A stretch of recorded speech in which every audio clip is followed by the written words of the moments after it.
Let's get into it. My first guest tonight is, of course, a writer, director, and Academy Award-nominated actor. Now he can be seen on Broadway in the one-man stage version of A Bronx Tale. Please welcome our friend Chazz Palminteri.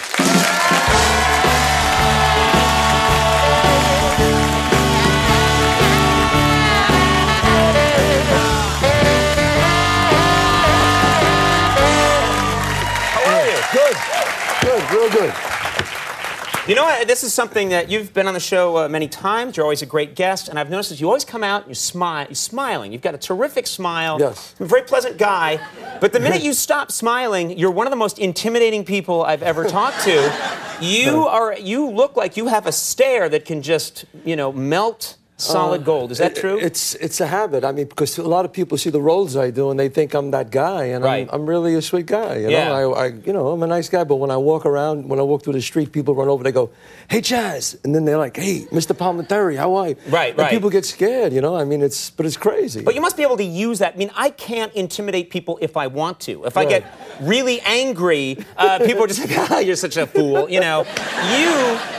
You are able, I would think, to use that intensity in your life for good, well, right? sometimes you have to, I was doing a movie once, and the guy couldn't, I was doing this scene, and he had to cry. The other actor that was with me had to cry.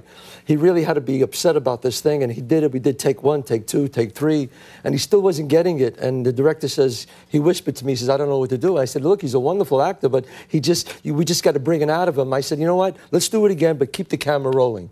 So the kid walks over to me, and he's supposed to cry and tell me he's sorry that he was selling these drugs. And all of a sudden he goes, Dad, he was playing my son. My son. He goes, "Dad, I'm really sorry." And I just said, "What? What?" And I grabbed him and I just hit him with a smack right across the face. Whack! Yeah. And he just looked at me, and he started. I said, "What? What? Now let's talk. Let's talk." And he started saying it again, and they kept the camera rolling, and the kid was fantastic. And he started crying, right? He cried. Oh, that he cried. So your acting method is to beat the person until they cry. Well, what a great method. I thought you hit him a couple of times. No, I made sure when I hit him with an open hand so he really could let go, and he really just cried. And it was an open hand. It was an open hand. Okay, open hand. And I made sure I didn't have a ring on, so when I smacked him. And you're a caring actor, yeah. I was very... In fact, when the kid did another movie, he called me up. He says, "Listen, could you come on the set and give me another shot?" Smack me around a little bit. Smack me around a little bit. Now, I have to ask you this. A Bronx Tale, I can't believe you wrote this 20 years ago. It was 20 years ago, about yes. growing up, and I'm just curious, you're from the area. Right. You're doing it now. Do old friends, do old pals from the old neighborhood come by to see it? A lot of people come down and see the show, but it's really funny because I get the names of the people that want to come back and see me, and they come back, they go, "There's a Mr. Henderson, there's a John Smith, and there's a Johnny Roastbeef wants to see you." Yeah. And there's a Cha-Cha. And I go, and the people go, "Cha-Cha, who's Cha? Is that his first name? Chazz, last name?" Right. It's like I got all these names. Cutthroat Andy came to see me. Cutthroat, I mean, all these, so these people... His name's Cutthroat Andy. Is it one of those things where the name is the opposite? Like they call the fat guy skinny? Yeah, Cutthroat, exactly. is he like a nice, sweet guy? He's the nicest guy, and they call him Cutthroat Andy. But the people in the theater, they're not used to those people coming to see me, so they get a little nervous. So, it's a little scary, but I tell them, don't worry, they're nice guys. Okay, no, I don't want to know too much in this next question. I don't want to get myself in trouble, but you must have grown up knowing some guys that were mobbed up. Yeah, sure. And I'm just curious... Do you ever hear from those guys? Do they come up? Conan, I had a guy that came to see me. They came over and they said, "There's a guy named Joey B." And I'm going, "Joey B?" I go, "Joey B." I go, "No, that can't be." This guy had a contract out on him 25 years ago. They were after this guy. Who was after him? They were, some people. Oh, okay. I'm the only guy here who didn't get it. The audience is like, I'm on national television here. He wants to get me whacked, this guy. Yeah, what are you kidding? Good for ratings. Yeah, so it is good. I can go under here, you see? I'm here. This thing is solid steel. It's funny he said that because when the guy came in, and I all of a sudden he walked in my dressing room and I looked at him and I went, "Oh my God. It is him." I couldn't believe it. It's actually the guy. I haven't seen him in 30 years. Now, as he's talking to me, this was the conversation. "How you been?" "Good." "Where you living?" "Are you married now?" Yeah. "Are you working?" Right. I said, "All right, never mind." I said, as he's talking to me, I'm saying to myself, wow, if they followed him here, if he gets whacked outside the theater in front of the marquee, what publicity? See? And this is a friend of mine. Yeah, yeah. Well, friend, schmend, you know. I haven't seen him in 30 years. Yeah. But I'm saying, if I get out of the show at 9:45, we can make the 11 o'clock news. Right. This is the way you have to think. This is the way you have I'm to thinking think. about that right now. Exactly. Now, in this show, you play 18 characters. Right.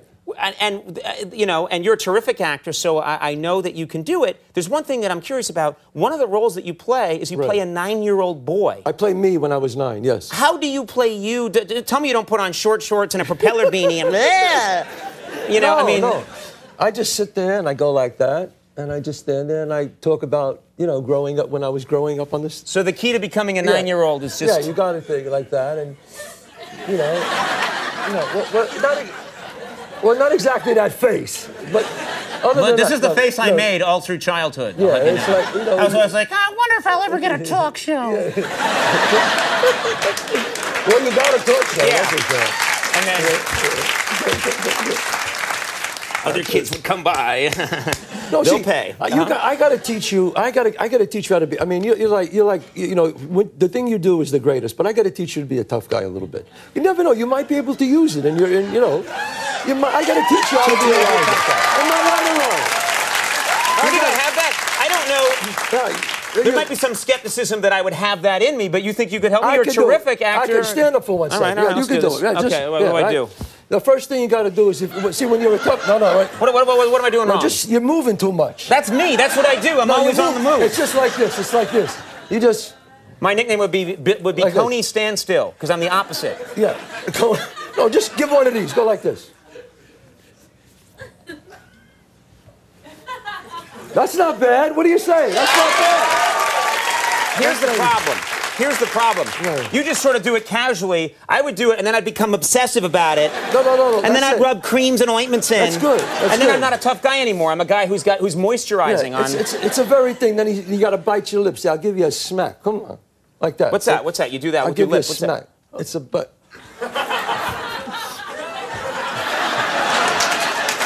I got it. Look at this. I'm going to put them all together. That's my tough guy right there.